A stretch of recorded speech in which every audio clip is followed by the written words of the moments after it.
కలుగునుగాక. క్రీస్తునందు ప్రియులైన మీకు మరొకసారి మా తిమోతి అపోస్తలిక్ మినిస్ట్రీస్ ద్వారా ప్రేమపూర్వకమైన వందనాలు తెలియజేస్తున్నాం.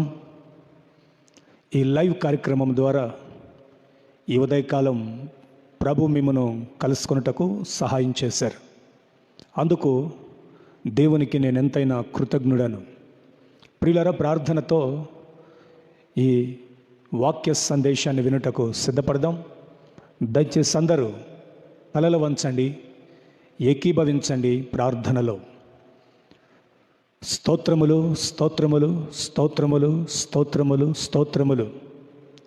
సర్వశక్తిమంతుడైన దేవా, ఘనుడా, మీకు మహిమ మహిమ మహిమ మహిమ ప్రభావములు మీకు ఆరోపిస్తున్నాం. నమ్మదగిన దేవుడవు, ఘనుడవు, సర్వాధికారి, మీకు స్తోత్రం స్తోత్రం స్తోత్రం స్తోత్రం స్తోత్రం స్తోత్రం. కరుణా వాత్సల్య పూర్ణుడా, కృపా సత్య సంపూర్ణుడైన దేవా, మీకు స్తోత్రం స్తోత్రం స్తోత్రం స్తోత్రం స్తోత్రం. సర్వలోకనాథుడా, మీకు స్తోత్రములు స్తోత్రములు స్తోత్రములు స్తోత్రములు స్తోత్రములు స్తోత్రములు. ఆశ్చర్యమైన కార్యములు చేయువాడా, మీకు స్తోత్రములు స్తోత్రములు స్తోత్రములు స్తోత్రములు స్తోత్రములు స్తోత్రములు స్తోత్రములు. వేల్పులలో మహనీయుడా, మీకు స్తోత్రం స్తోత్రం స్తోత్రం స్తోత్రం స్తోత్రం స్తోత్రం స్తోత్రం. పరిశుద్ధతను బట్టి పూజ్యనీయుడా, మీకు స్తోత్రం స్తోత్రం స్తోత్రం స్తోత్రం స్తోత్రం స్తోత్రం. ప్రేమాస్వరూపి, నిత్యాశ్రయ దుర్గమైన నా ప్రియ పరలోకపు తండ్రి, మీ పరిశుద్ధ ఘననామమునకు కృతజ్ఞతాస్తుతులు చెల్లిస్తున్నాను. ఎంతైనా నమ్మదగిన దేవుడవు, ఘనుడవు. ఈ 2020వ సంవత్సరం 4వ మాసం 21వ దినమున ఈ లాక్డౌన్ విధించిన వేళ ఇలా వర్తమానాన్ని లైవ్ ద్వారా ప్రకటింప చేయుటకు మీరు మాకిచ్చిన సమయమును బట్టి మీకు వందనాలు. గొప్ప దేవుడవు, చాలిన దేవుడవు, ఘనుడవు, సర్వశక్తిమంతుడవు, సర్వాధికారివి, సకలమును ఎరిగిన దేవుడవు. గనుక ప్రపంచవ్యాప్తంగా ప్రజలను భయపడుతున్న ఈ కరోనా వైరస్ నుండి ప్రజలు విడిపించబడుదురుగాక. తండ్రి, నిశ్చయముగా కార్యము చేయండి, నిశ్చయముగా కృపనివ్వండి. ఇదిగో ప్రభువా, ఈ లైవ్ వర్తమానము ద్వారా ఎందరైతే నీ బిడ్డలు నీ మాటలు వింటున్నారో వారందరి హృదయాంతరంగములలో ఒక గొప్ప ధైర్యము కలుగునుగాక. తండ్రి, ఆశ్చర్యకరమైన మీ కృపా సన్నిధి నీ బిడ్డల మీద ఉండునట్లు వారిని దీవించమని వేడుకొనుచున్నాను. సర్వలోకమును చూచుచున్న దేవుడవు, మీ కంటికి మరుగైనది ఏదీ లేదు ప్రభువా. కాబట్టి గొప్ప కార్యాలు చేయండి, ఆశీర్వదించండి. అనారోగ్యపు స్థితిలో ఉన్న వారందరినీ లేవనెత్తండి. మా భారతదేశంలో ఇంచుమించు 18,500 వరకు ఈ కరోనా పాజిటివ్ కేసులు వచ్చాయినైనా నిశ్చయముగా వారందరూ మీ రక్త ప్రోక్షణ ద్వారా స్వస్థ చిత్తులవుటకు మీ వైపుకు తిరుగునట్లు సహాయము చేయమని ప్రార్థిస్తున్నాను. రోగశయ్యను మీద ఉండటం మీ చిత్తము కాదు ప్రభువా. ప్రపంచాన్ని జ్ఞాపకం చేసుకోండి, జ్ఞాపకం చేసుకోండి, జ్ఞాపకం చేసుకోండి. అద్భుతాలు చేయండి, ఆశ్చర్య కార్యములు చేయండి. దేవా, మీకు వందనాలు వందనాలు వందనాలు వందనాలు వందనాలు. నీ మహిమకు ఖ్యాతి కలుగునట్లు, కీర్తి కలుగునట్లు ఇదిగో తండ్రి, గొప్ప కార్యములు చేయి దేవుడా. ఆశీర్వదించండి, బలపరచండి, ఆరోగ్యకరమైన రెక్కల నీడలో మమ్మను భద్రపరచండి తండ్రి. స్తోత్రం స్తోత్రం స్తోత్రం స్తోత్రం స్తోత్రం స్తోత్రం స్తోత్రం స్తోత్రం స్తోత్రం. పసిబిడ్డలు కూడా ఈ కరోనా బారిన పడి ప్రభువా బహుభయంకరమైన స్థితిలో ఉంటుండగా మీరే గొప్ప కార్యములు జరిగించమని వేడుకొనుచున్నాను. మహోన్నతుడ, సర్వలోక చక్రవర్తి, సర్వాధికారి, సకలము నెరిగినవాడా, నూతన కార్యము జరిగించండి. నూతన కార్యము జరిగించండి. మీకు అసాధ్యమైనది ఏదీ లేదు ప్రభువా. గనుక గొప్ప కార్యములు చేసి మహిమ పొందండి. ఈ ఉదయకాలం సజీవులున్న దేశంలో మీ దయను పొందుకొని ఈ విధంగా వర్తమానం నీ ప్రజలకు వినిపింప చేయుటకు మీరిచ్చిన గొప్ప ఆధిక్యతను బట్టి, చక్కని తరుణమును బట్టి, మీ మందిరావరణంలో మీరు మమ్మలను ప్రవేశపెట్టిన విధానమును బట్టి నీకు కృతజ్ఞత వందన వచనాలు తెలియచేస్తూ ఈ వర్తమానము ద్వారా ప్రతి వారిని బలపరచమని ఘనత, మహిమ, ప్రభావములు మీకు మాత్రమే ఆరోపిస్తూ మా ప్రియ రక్షకుడు పరిశుద్ధుడైన యేసు క్రీస్తు పేరిట ప్రార్థించి వేడుకొనుచున్నాను తండ్రి. ఆమేన్, ఆమేన్. దేవుని పరిశుద్ధ నామమునకు మహిమయు, ఘనతయు, ప్రభావము కలుగునుగాక. మన ప్రభువును రక్షకుడైన యేసు క్రీస్తు నామములో మరొకసారి ప్రభు రక్తమాంసములలో కడగబడిన మీరందరూ, పాలిభాగస్థులవుతున్న మీరందరూ నిశ్చయముగా ప్రభు కృపను పొందుకోవాలని ప్రభు పేరిట నేను మీకు తెలియచేస్తున్నాను. దేవుడు మిమ్మల్ందరినీ ఆశీర్వదించి తన కృపలో భద్రపరచునుగాక. ప్రియులరా, గత దినం దేవుని యొక్క సామర్థ్యతను గూర్చి మనం కొన్ని విషయాలు ధ్యానించాం. వాస్తవం, మన దేవుడు సర్వశక్తి కలిగిన దేవుడు, సామర్థ్యత కలిగిన దేవుడు. ఆయనకు అసాధ్యమైనదంటూ ఈ లోకంలో ఏది కూడా లేదు. కరుణ, వాత్సల్యత కలిగిన దేవుడు. మొరపెట్టిన ప్రతిసారి నేనున్నాను అని మనకు అభయం ఇచ్చి మనలను నడిపిస్తున్న దేవాతి దేవునికి మనము కృతజ్ఞులం. నేను మీకు మార్కు సువార్త 7:37లో ఒక చక్కని మాటను నేను తెలియచేశాను. మరలా అదే వర్తమానంలో కొన్ని కనెక్టింగ్ వర్డ్స్, కొన్ని దానికి సంబంధించిన మాటలు మీతో పంచుకోవాలి అని ఈ ఉదయకాలం ప్రభు ప్రేమను బట్టి నేను ఆశిస్తూ మీకు తెలియచేస్తున్నాను. నిజమే ప్రియులారా, మన దేవుడు సామర్థ్యము కలిగిన వాడు, మన దేవుడు శక్తి సంపన్నుడు, మన దేవుడు బలవంతుడు. మనము అడుగు వాటన్నిటికంటే, ఊహించు వాటన్నిటికంటే అత్యధికముగా చేయ శక్తి కలిగిన దేవుడు. గత దినం నేను మీతో చెప్పాను, ఈయన సమస్తమును బాగుగా చేయుచున్నాడని చెప్పుకొని అపరిమితముగా ఆశ్చర్యపడిరి. అవును, ఆ చెవుడు నత్తి కలిగిన వానిని ప్రభు తన వ్రేలును వాడి చెవిలో పెట్టి నాలుకను ముట్టి యఫతా అని ప్రార్థన చేయగా వాడి నాలుక సడలించబడింది, వాడి చెవి తెరవబడింది. అందుకు ప్రభువు సమస్తము చేయగలిగిన సమర్థుడు అని నేను మీతో చెప్పాను. షడ్రక్, మేషక్, అబేద్నెగోలు జీవితంలో వారి యొక్క విశ్వాసాన్ని ఒప్పుకోలు చేసి మండుచున్న ఈ వేడిమి గల అగ్ని గుండములో నుండి దేవుడు మమ్మను తప్పించుటకు శక్తి కలిగిన వాడు, సమర్థుడని వారు విశ్వసించిన విధానం వారిని తప్పించి రక్షించినట్లు నేను దానియేలు గ్రంథం 3వ అధ్యాయం 17వ వచన భాగాన్ని ఆధారం చేసుకొని మీతో కొన్ని విషయాలు నేను పంచుకున్నాను. ఈరోజు మరొక చక్కని మాటను నేను మీతో తెలియచేయాలని ఆశిస్తున్నాను. దేవుని వాక్యం జీవము గలది. జీవాధిపతి అయిన దేవుడు మనలో ఆయన వాక్యాన్ని సమృద్ధిగా నివసింప చేయవలనని కోరుకుంటున్నాడు. అందుకే అపోస్తలుడైన పౌలు కూడా కొలస్సె సంఘానికి రాస్తూ ఈ మాట అన్నారు, ఆయన వాక్యము మీలో సమృద్ధిగా నివసింపనీయుడి అని చక్కని విషయాలు అపోస్తలుడైన పౌలు తెలియచేశాడు.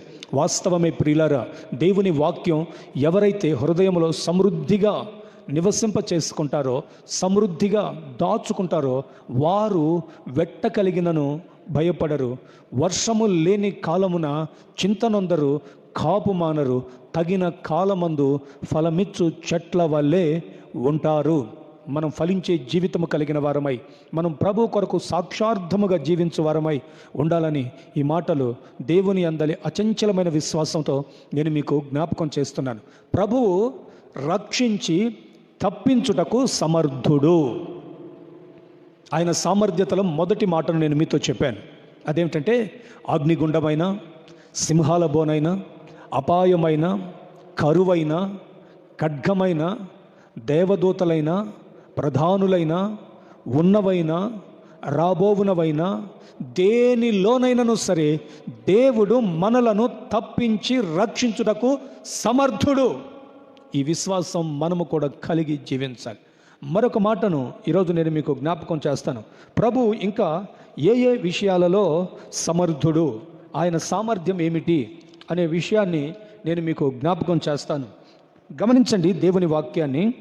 రోమీలకు రాసిన పత్రిక, అపోస్తలుడైన పౌలు రోమీలకు రాసిన పత్రిక 4వ అధ్యాయము 21వ వచన భాగమును నేను చదువుతున్నాను, జాగ్రత్తగా వినండి. దేవుని మహిమపరచి ఆయన వాగ్దానము చేసిన దానిని నెరవేర్చుటకు సమర్థుడని రూఢిగా విశ్వసించి విశ్వాసము వలన బలము పొందెను. దైవజనుడైన పౌలు రోమా సంఘానికి వ్రాస్తున్న చక్కని ధైర్యాన్ని ఇచ్చే మాట ఇది. మన పితరుడైన అబ్రహాము యొక్క విశ్వాసమును ఘనపరచుచు ఆ సంఘానికి దైవజనుడు వ్రాస్తున్న మాట ఇది. ఏమంటారు ఆయన? దేవునిని అబ్రహాము మహిమపరిచాడట. మహిమపరిచి ఆయన ఏదైనా ఒక వాగ్దానము చేస్తే ఆ వాగ్దానమును నెరవేర్చుటకు సమర్థుడు అని రూఢిగా విశ్వసించి, ఆయన విశ్వసించిన విశ్వాసము వలన బలము పొందాడట అబ్రహాం. నా ప్రియమైన సహోదరులారా, మిత్రులారా, దేవుడు మనకు ఒక వాగ్దానము కానీ చేసి ఉంటే ఆ వాగ్దానము నెరవేర్చుటకు ఆయన సమర్థుడు. ఇందులో సందేహించవలసిన అనుభవం అంటూ ఏమీ లేదు. మనుషులైతే ఒక మాట చెప్పి దానిని చేయలేకపోవచ్చు. అధికారులు వాగ్దానాలు ఇచ్చి నెరవేర్చకపోవచ్చు. కానీ మాట ఇచ్చి తప్పని మార్పు లేని దేవుడు మన ప్రభు అయిన యేసు క్రీస్తు. కాబట్టి అబ్రహాము వాగ్దానము చేసిన దానిని నెరవేర్చుటకు సమర్థుడని రూఢిగా నమ్మి విశ్వసించి ఆ విశ్వాసము వలన బలం పొందాడు. షడ్రక్, మెషక్, అబేద్నెగోల యొక్క విశ్వాసం ఏమిటంటే మమ్ములను అపాయము నుంచి తప్పిస్తాడు, రక్షిస్తాడు. అది వాళ్ళ విశ్వాసం. అబ్రహాము విశ్వాసం ఏంటంటే నన్ను పిలిచిన దేవుడు నమ్మదగినవాడు, నరుడు కాదు, నజరేయుడైన యేసు. మాట ఇస్తే ప్రాణము పెట్టైనా సరే మాటను నెరవేర్చువాడు అని విశ్వాసము వలన బలమును పొందాడు. అనేక సందర్భాలలో చాలామంది అనుకున్నవి జరగక, దేవుడు చెప్పినవి నెరవేర్చబడక బలహీనులైపోవుట మనం గమనిస్తాం ఆధ్యాత్మిక జీవితంలో. అయితే వాక్యం ఏమంటుందంటే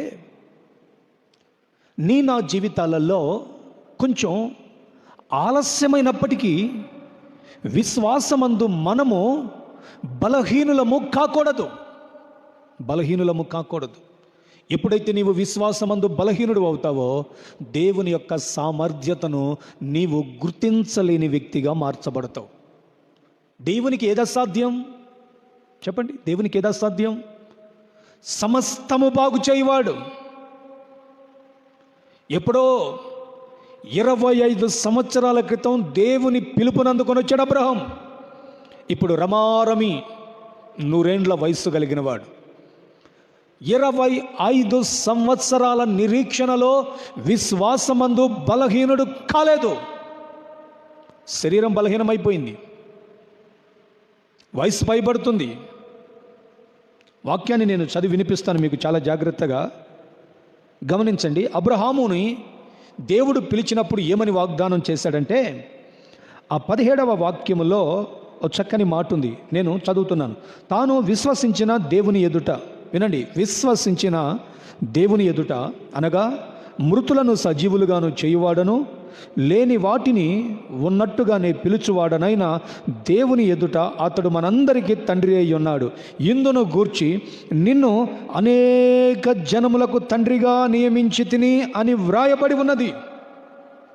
ఏమని వాగ్దానం చేశాడంటే, దేవుడు నిన్ను అనేక జనములకు తండ్రిగా చేస్తా,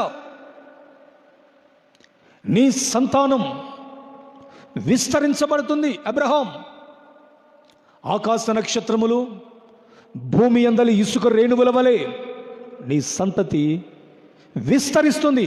నేను నీతో ప్రమాణము చేస్తున్నాను. నీవు లేచి నీ బంధువుల ఇంటి నుండి, నీ స్వజనము నుండి లేచి నేను చూపించు దేశమునకు నీవు బయలుదేరు.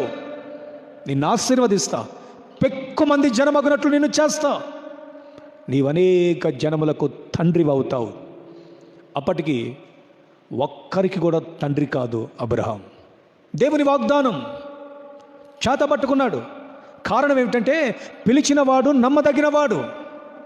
ఒకవేళ ఈ రోజున దేవుని సేవకు నువ్వు పిలువబడి ఉన్నావేమో, అనేక జనములకు దేవుడు నిన్ను తండ్రిగా చేస్తానని వాగ్దానము కానీ ఇచ్చి ఉంటే, ఒకవేళ ఆ కార్యము ఇప్పటికీ నీ జీవితంలో జరగకపోయి ఉంటే, దేవుని కార్యము సఫలమయ్యే సమయము ఆసన్నమవుతుంది. కాబట్టి దేవుని దాసులైన మీరు, విశ్వాసులైన మీరు, విశ్వాసమందు బలహీనులు కాక దేవుని యందు విశ్వాసముంచి బలము కలిగిన వారై ఉండాలి. నీ కన్నుల ఎదుట ఎందరో ఆశీర్వదించబడవచ్చు. ఇంకా నా స్థితి ఏమిటి ప్రభువా అని నువ్వు కలవరపడుతున్నావేమో. నీ ఎదుట నీకంటే తర్వాత పని లేదా ఫ్యాక్టరీ ఉద్యోగము లేదా పరిచర్య ప్రారంభించిన వారు నీకంటే ఈ లోక కుయుక్తి చేత అంచెలంచెలుగా ఆశీర్వదించబడుతూ ఉండవచ్చు. సందేహింపకు. దేవుని వాగ్దానం అనేది నమ్మదగినది. చేసినవాడు నమ్మకస్తుడు, నరుడు కాదు, నజరేయుడైన యేసు. అబ్రహాముని అనేక జనములకు తండ్రిగా చేస్తానన్నాడు. ఆ వాగ్దానాన్ని చేతబట్టుకొని అబ్రహాము బయలుదేరాడు. ప్రియులరా, బయలుదేరి తిన్నగా బలిపీఠాలు కట్టుకుంటూ ప్రార్థిస్తూ, బలిపీఠాలు కట్టుకుంటూ బలులు అర్పిస్తూ ప్రార్థిస్తూ అబ్రహాము వస్తూ ఉన్నాడు. దేవుని కృపచేత బలవంతుడై 1 సంవత్సరం దాటిపోయింది, 5 సంవత్సరాలు దాటిపోయాయి, 10 సంవత్సరాలు దాటిపోయాయి, 15 సంవత్సరాలు దాటిపోయాయి, 20 సంవత్సరాలు దాటిపోయాయి. సరిగ్గా 25వ ఏట మరలా దేవుడు అతనిని దైవ కృపచేత బలపరుస్తున్నట్లు పౌలు మనకు వ్రాస్తున్నాడు. అవునండి, వాక్యం చెప్తుంది, నీ సంతానము, 18వ వాక్యాన్ని చదువుతున్నాను, జాగ్రత్తగా వినండి. నీ సంతానము ఇలాగు ఉండునని చెప్పిన దానిని బట్టి అనేక జనములకు నీవు తండ్రి అవుతావు, నీ సంతానం బహుగా విస్తరించబడుతుందన్న చెప్పిన దానిని బట్టి తాను అనేక జనములకు తండ్రి అగునట్లు నిరీక్షణకు ఆధారము లేనప్పుడు అతడు నిరీక్షణ కలిగి నమ్మెను. 19వ వాక్యం, మరియు అతడు విశ్వాసమందు బలహీనుడు కాక రమారమి 100 ఏండ్ల వయస్సు కలిగిన వాడయుండి అప్పటికి తన శరీరము మృతతుల్యమైనట్టును శరాగర్భము మృతతుల్యమైనట్టును ఆలోచించెను గాని అవిశ్వాసము వలన దేవుని వాగ్దానమును గూర్చి సందేహింపక. ఆశ్చర్యకరమైన అనుభవం కదా అబ్రహాముది. ప్రియులరా, జ్ఞాపకం చేసుకుందాం మనం. నిరీక్షణకు ఆధారము లేనప్పుడు ఎక్కడ హోప్స్ కనిపించట్లా. 25 సంవత్సరాలు సుదీర్ఘ ప్రయాణం. దేవుని సముఖములో దేవుడు చేసిన వాగ్దానమును గూర్చి అవిశ్వాసము అబ్రహాముకి కలగల. వాగ్దానాన్ని గూర్చి ఈ రోజున మనం ప్రతి సంవత్సరం ఎన్నో వాగ్దానాలు తీసుకుంటున్నాం. ఒక 3 నెలలు గడవగానే వాగ్దానం నెరవేర్చబడలేదని విశ్వాసమందు బలహీనులమైపోతున్నాం. దేవుని యొక్క సామర్థ్యతను సందేహింపలా. ఎందుకంటే అబ్రహాముకు తెలుసు, మృతులను సజీవులుగా చేయువాడాయనని. అబ్రహాముకు తెలుసు, లేని వాటిని ఉన్నట్లుగా పిలవగలిగిన వాడని. ప్రభువైన యేసుక్రీస్తు చెప్పినట్లు ఈ రాళ్ల వలన అబ్రహాముకు పిల్లలు కలుగుతారని విశ్వసించాడు. నా ప్రియమైన సహోదరులారా, ఈ రోజున నీ జీవిత గమనం ఏమిటి? నీ జీవిత ఉనికేమిటి? దేవుని వాగ్దానమందు విశ్వాసం ఉంచావా? నిరీక్షణకు ఆధారము లేనప్పుడు, నీ కనుల ఎదుట ఎండమాములే నీటి ఊటల వలె నీకు కనబడుతున్నప్పుడు, ఎక్కడ కానరాని ప్రజలు నీ ఎదుటకు రాలేనప్పుడు, నీవు ఇదిగో ఈ సమయంలోనే నేను నా దేవుని యందు విశ్వాసం ఉంచుచున్నానన్న నిరీక్షణ నీకుందా? నీకుందా? ఆధారము లేదు. ఈ రోజున నేను కూడా ఓ సేవకునిగా ధైర్యంగా మీకు ఒక మాటను చెప్తున్నాను. అదేమిటంటే, ఈ వైరస్ ద్వారా ప్రపంచ దేశాలలో ఇప్పటికి ఇంచుమించు 170,000 మంది వరకు చనిపోయారనే గణాంకాలు తెలియచేస్తున్నాయి. ఏ దేశానికి నిరీక్షణ లేదు, నిరీక్షణ లేదు. ఒక పక్క వ్యాక్సిన్ కనుగొనాలనుకున్న నిరీక్షణ లేదు, మరో ప్రక్క తగ్గుతుందన్న నిరీక్షణ లేదు. కానీ దేవుని బిడలముగా, క్రైస్తవ సమాజముగా ఈ రోజున నిరీక్షణకు ఆధారము లేనప్పుడే నీవు దేవునిని నమ్మగలిగితే దేవుడు దీనికి ఒక అద్భుతమైన పరిష్కారము చేయుటకు సమర్థుడు. అందుకే పౌలు అంటాడు రోమా 5:5, ఎందుకనగా ఈ నిరీక్షణ మనలను సిగ్గుపరచదు. మూడో వాక్యం అంటారు ఆయన. అంతేకాదు, శ్రమ ఓర్పును, ఓర్పు పరీక్షను, పరీక్ష నిరీక్షణను కలుగు చేయనని ఎరిగి శ్రమల యందును అతిశయపడుదుము. ఎందుకనగా ఈ నిరీక్షణ మనలను సిగ్గుపరచదు. అబ్రహామును కూడా సిగ్గుపరచలేదు. నిరీక్షణకు ఆధారము లేనప్పుడు ఆయన దేవునిని నమ్మాడట. అవునండి, నమ్మటం అంటే పెదవులతో చెప్పటం కాదు, హృదయాంతరంగంలో ఒక స్థిరమైన బలమైన విశ్వాసం కలిగిన వాడై అబ్రహాము దేవుని యందు నిరీక్షణ ఉంచాడు. నాకు ఆ మాటలు చదువుతున్నప్పుడు ప్రియులారా, అబ్రహాము శరీరము మృతతుల్యమైపోయింది, శారా గర్భము మృతతుల్యమై, అంటే ఈ రెండు చనిపోయాయి.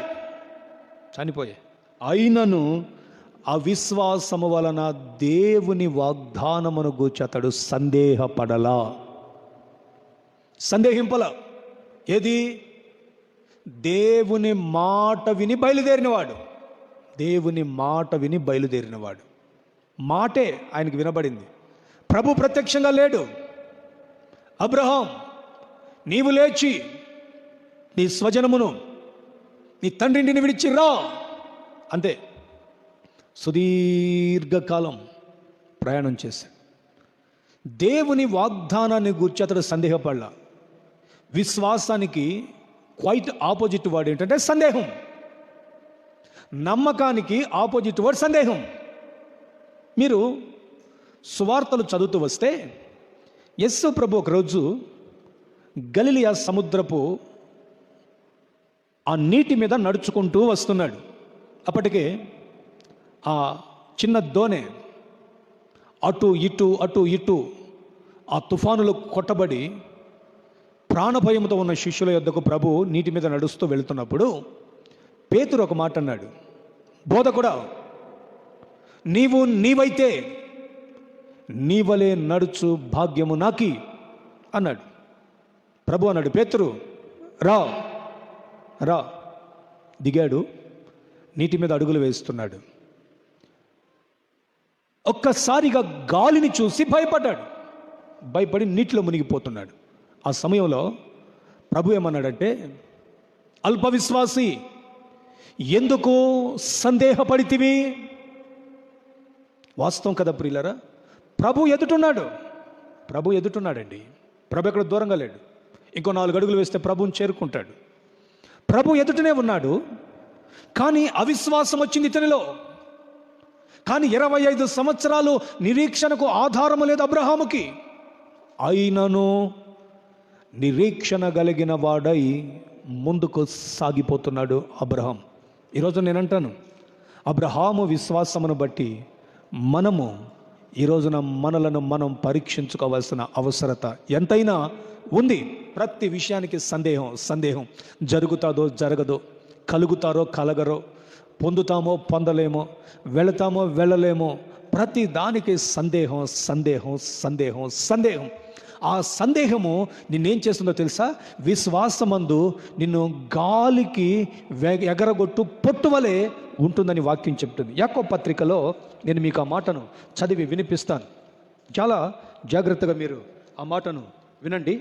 యాకోబు పత్రికలో మీకు ఆ మాట నేను చదివి వినిపిస్తాను ప్రియులారా. మొదటి అధ్యాయం 6, 7, 8 వాక్యాలు చదువుతున్నాను. అయితే అతడు ఏమాత్రమును సందేహింపక విశ్వాసముతో అడుగవలెను. సందేహించువాడు గాలి చేత రేపబడి ఎగిరిపడు సముద్ర తరంగములను పోలి ఉండును. అట్టి మనుష్యుడు ద్విమనస్కుడై తన సమస్త మార్గముల యందు అస్థిరుడు గనుక ప్రభు వలన తనకేమైనను దొరుకునని తలంచుకొనరాదు. అవును ప్రియులారా, అతడికి ఏమైనా దొరుకునేమోనని తలంచుకొనరాదు. దేవుని అందలి నీ విశ్వాసం, దేవుని సామర్థ్యతను ఎరిగిన నీ విశ్వాసం పటిష్టమైనదిగా, నిరీక్షణ కలిగినదిగా ఉండాలి. దేవుడెవరు? వాగ్దానము చేసిన దానిని నెరవేర్చుటకు సమర్థుడు. మనకెన్ని వాగ్దానాలు లేవు? ఐగుప్తులోకి వచ్చిన రోగములేవి నీకు కలగవు, వాగ్దానము కాదా? నిన్ను స్వస్థపరచు యెహోవాను నేనే, వాగ్దానము కాదా? చూడుము నా అరచేతులలో నిన్ను చెక్కుకొని ఉన్నాను, వాగ్దానము కాదా? నీవు అడుగుపెట్టు ప్రతి స్థలమును నీకు ఇస్తాను, వాగ్దానము కాదా? శీఘ్రమే నీకు స్వస్థత కలుగుతుంది, వాగ్దానము కదా? నీతి సూర్యుడనైన నేను మీ కొరకు ఉదయిస్తాను, మీరు కొవ్విన దూడలు గంతులు వేసినట్లు గంతులు వేస్తారు, వాగ్దానము కదా? జనమా, నీవికేమాత్రము కన్నీరు విడవవు, వాగ్దానము కదా? నీ కన్నీటిని చూచి తిని నిన్ను బాగు చేసేదను, వాగ్దానము కదా? మరి ఇన్ని వాగ్దానాలు ఉన్నప్పుడు మనం ఎందుకు సందేహపడుతున్నాం? ఒకసారి ఆలోచించండి మీరు. ఎందుకు సందేహపడుతున్నాం? అవిశ్వాసం.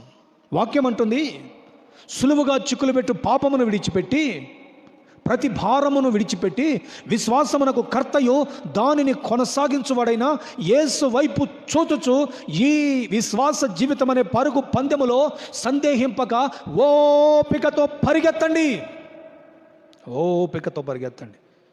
యేసు వైపు చూడాల్సిన పేతురు గాలిని సందేహం. దుష్టుడు మొదట విశ్వాస జీవితాన్ని పడగొట్టడానికి నీలో అపనమ్మకాన్ని కలుగు చేస్తాడు. అవునండి, ఇది నిజమా? హవ్వతో వాడు మాట్లాడుతున్న మాట, ఇది నిజమా? ఈ పండు తింటే మీరు దేవతల వలె మారుతారు. ఆల్రెడీ వాళ్ళు దేవతలే. ఒక సందేహాన్ని విత్తాడు హృదయంలో. తినొద్దన్నాడా? సందేహం. కుటుంబ వ్యవస్థ కూడా ఈ రోజున పాడైపోవటానికి గల కారణం ఏమిటి? సందేహం. భార్య మీద భర్తకు సందేహం, భర్త మీద భార్యకు సందేహం, పిల్లల మీద తల్లిదండ్రులకు సందేహం, తల్లిదండ్రుల మీద పిల్లలకు సందేహం. అపనమ్మకం ఎన్ని చూడట్లేదు మనం లోకంలో.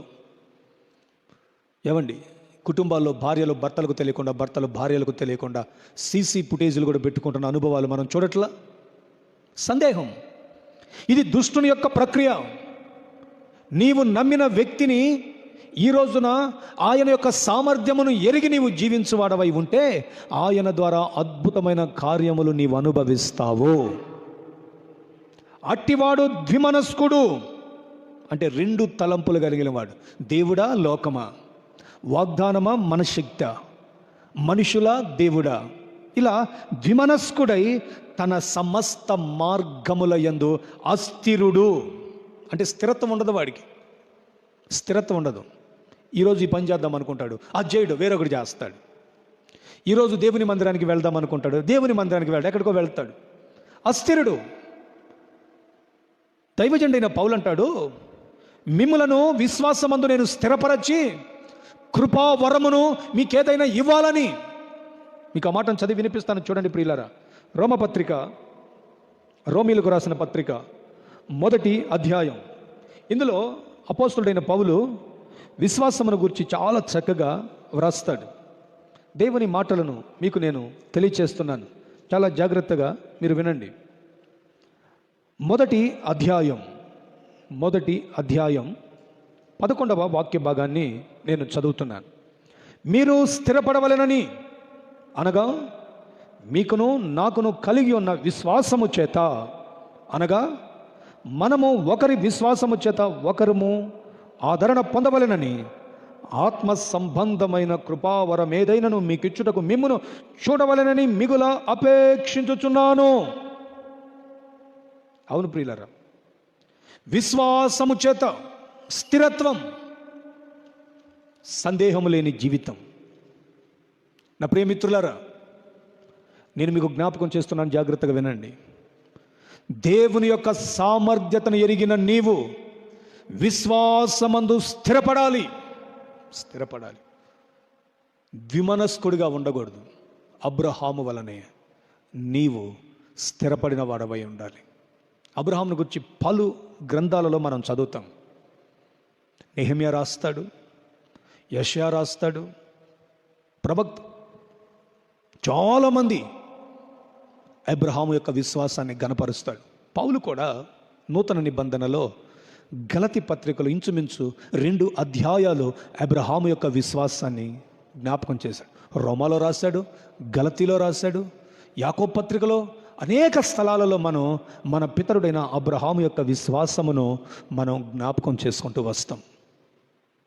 గనుక దేవుడు వాగ్దానము చేసిన దాన్ని నెరవేర్చుటకు సమర్థుడని రూఢిగా నమ్మండి, విశ్వాసము వలన బలము పొందండి. దేవుడు అనుకున్నట్లే అబ్రహాముకు ఒక చక్కని వాగ్దాన కుమారుణ్ణిచ్చాడు. అతనికి నవ్వు అని పేరు పెట్టబడింది. ప్రతి చోట మీరు ఇస్సాకు జీవితాన్ని చదువుతూ వస్తే వాగ్దాన కుమారుడు, వాగ్దాన పుత్రుడు అనే పదం నూతన నిబంధనలో పత్రికల్లో మనం చదువుతాం. నేను నిన్న మీకు జ్ఞాపకం చేశాను, తప్పించి రక్షించుటకు సమర్థుడు. ఈరోజు వాగ్దానము నెరవేర్చుటకు సమర్థుడు. మరొక మాట కూడా నేను జ్ఞాపకం చేస్తాను, ప్రార్థన చేసుకుందాం. రేపు మరో చక్కని నూతన అంశాన్ని మనం ధ్యానించుకుందాం. ఈ మాటను చెప్పి ఈ సమర్థుడు అనే ఈ వర్తమానాన్ని నేను ముగిస్తాను. పేతురు 2వ పత్రిక నిన్న మీకు జ్ఞాపకం చేసిన ఆ మాట ఇప్పుడు నేను మరలా జ్ఞాపకం చేస్తున్నాను. పేతురు 2వ పత్రిక 2వ అధ్యాయం 9-10 వచనాలు నేను మీకు చదివి వినిపిస్తాను. భక్తులను శోధనలో నుండి తప్పించుటకు, దుర్నీతిపరులను ముఖ్యముగా మలినమైన దురాశలు కలిగి శరీరానుసారముగా నడుచుకొనుచు ప్రభుత్వమును నిరాకరించుచు శిక్షలో ఉంచబడిన వారిని తీర్పు దినము వరకు కావలిలో ఉంచుటకు ప్రభువు సమర్థుడు. అయితే దుర్నీతిపరులను ముఖ్యముగా మలినమైన మాలిన్యము కలిగి దురాశ కలిగి, అది వదిలేసి నేను చెప్తాను, భక్తులను శోధనలో నుండి తప్పించుటకు ప్రభువు సమర్థుడు. అవును ప్రియులారా, మొదటిగా అపాయము నుండి, అది అగ్నిగుండమైన, సింహాల బోనైనా, గాఢాంధకారపు లోయైనా, తెగులైనా, అపాయము నుండి తప్పించి రక్షించుటకు సమర్థుడు. రెండవది వాగ్దానము చేసిన దానిని నెరవేర్చుటకు సమర్థుడు. మూడవది శోధనలో నుండి తప్పించుటకు నా ప్రభు సమర్థుడు. ఎస్, సమర్థుడు. ఎట్ ద సేమ్ టైం ప్రభువుని నిరాకరించి ప్రభు యొక్క ప్రభుత్వాన్ని నిరాకరించిన వారిని కావలిలో పెట్టి శిక్ష విధించేంత వరకు వారిని కావలిలో ఉంచుటకు కూడా ఆయనే సమర్థుడు. తీర్పు దినము వరకు వారిని కావలిలో ఉంచుటకు ప్రభువు సమర్థుడు. అవును ప్రియులారా, ఇక్కడ ఒక మాటను నేను మీకు జ్ఞాపకం చేస్తాను. భక్తులు అనే పదానికి చాలా అర్థాలు చెప్పవచ్చు. అయితే భక్తి అనే దానికి పరిపూర్ణమైన డెఫినేషన్ కీర్తనకారుడైన దావీదు తెలియచేస్తాడు. మీకు ఆ మాటను చదివి కొన్ని విషయాలు చెప్పి నేను ముగిస్తాను. 16వ కీర్తనలో మీకు చాలా చక్కని మాట కనిపిస్తుంది. 3వ వాక్య భాగం, నేను ఇలాగందును, భూమి మీదున్న భక్తులే శ్రేష్ఠులు, వారు నాకు కేవలము ఇష్టులు. మొదటి వాక్యం, దేవా నీ శరణుజొచ్చి ఉన్నాను, నన్ను కాపాడుము. నీవే ప్రభువుడవు, నీకంటే నాకు క్షేమాధారం ఏదీ లేదని యెహోవాతో నేను మనవి చేసుకొంటిని. భక్తులు అనేవారు ఎలాగుంటారంటే దేవునికి ఇష్టలై ఉంటారు. ఎవరిష్టలు? విశ్వాసము లేకుండా దేవునికి ఇష్టడై ఉండుట అసాధ్యం. అంటే విశ్వాస వీరత్వం కలిగిన వారు ఇష్టలు. శోధనలు వస్తాయి, శ్రమలు వస్తాయి, ఎన్నో ఇబ్బందులు వస్తాయి. ఒకానొక సమయం యోసేపు గుంటలో పడి మరలా అమ్మివేయబడి పోతీఫర్ ఇంటికి వెళ్ళాడు.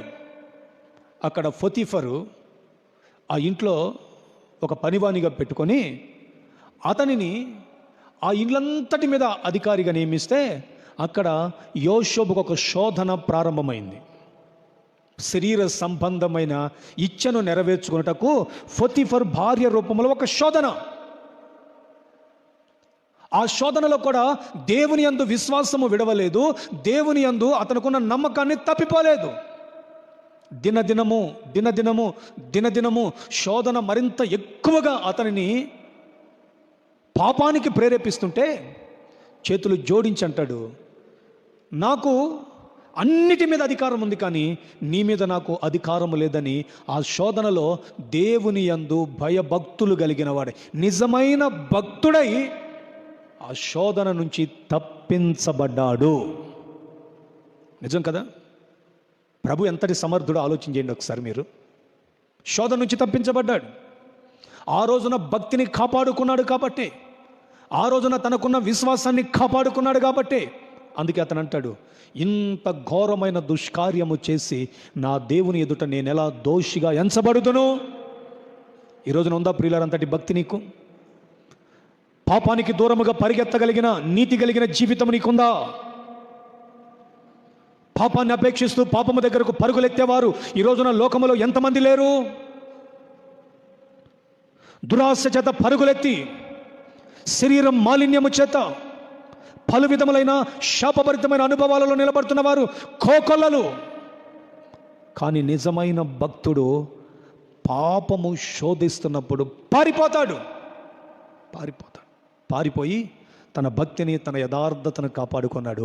యోసేపును దేవుడు తప్పించటమే కాకుండా ఆ తప్పించబడిన వలయములో నుంచి అతనిని హెచ్చించి అక్కడ సివిల్ సప్లై మినిస్టర్గా ఆ దేశంలో అతనిని నిలబెట్టాడు. స్తోత్రం కలుగునుగాక.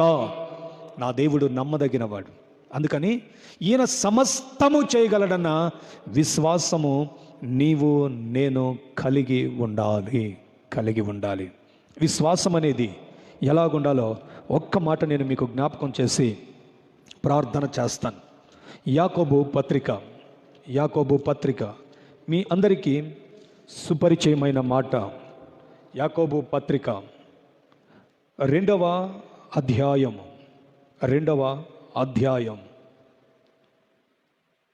14 నుండి 18 వచనాల వరకు నేను చదువుతున్నాను. నా సహోదరులారా, క్రియలు లేనప్పుడు ఎవడైనను తనకు విశ్వాసము కలదని చెప్పిన ఎడల ఏమి ప్రయోజనము? అట్టి విశ్వాసం అతనిని రక్షింపగలదా? ? సహోదరుడైనను సహోదరి అయినను దిగంబరులై ఆనాటికి భోజనము లేకయున్నప్పుడు మీలో ఎవడైనను శరీరమునకు కావలసిన వాటిని ఇయ్యక సమాధానముగా వెళ్ళుడి, చలి కాచుకొనుడి, తృప్తి పొందుడని చెప్పిన ఎడల ఏమి ప్రయోజనము? అలాగే విశ్వాసము క్రియల లేనిదైతే అది ఒంటిగా ఉండి మృతమైనదగును. అయితే ఒకడు నీకు విశ్వాసం ఉన్నది, నాకు క్రియలున్నవి, క్రియల లేకుండా నీ విశ్వాసము నాకు కనపరచుము, నేను నా క్రియల చేత నా విశ్వాసము నీకు కనపరుతునని చెప్పును. విశ్వాసం అనేది క్రియారూపకమైనదై ఉండాలి. సందేహం ఉండకూడదు మనలో. అబ్రహాము క్రియలతో తన విశ్వాసాన్ని నిరూపించాడు. రోమపత్రిక 4వ అధ్యాయం 3వ అధ్యాయం మీరు పూర్తిగా చదువుకోండి. అతని క్రియల వలననే కదా అంటాడు పౌలు. ధర్మశాస్త్రము వలన కాదు అతని క్రియల వలననే అది అతనికి నూరంతల ఫలము నిచ్చాను. గనుక ఈ రోజున నా మాటల ముగింపులో చేతులు జోడించి మీ అందరికీ నమస్కరించి నేను చెప్తున్నాను, ప్రభువు అపాయములో మనలను తప్పించి రక్షించుటకు సమర్థుడు, వాగ్దానము చేసిన దానిని నెరవేర్చుటకు సమర్థుడు, భక్తులమైన మనలను శోధనలో నుండి తప్పించుటకు సమర్థుడు. అట్ ద సేమ్ టైం భక్తిహీనులను తీర్పు దినము వరకు కావలిలో ఉంచుటకు కూడా ఆయనే సమర్థుడు. గనుక ఈ మాటలను బట్టి ఒకరి విశ్వాసము ద్వారా ఒకరు ఆదరణ పొందుదాం. విశ్వాసమందు 100% క్రియలు కలిగిన వారమై ప్రయోజనకరమైన వారుగా మార్చబడదాం. దైవ కృప అంతవరకు మీకు తోడై ఉండును గాక.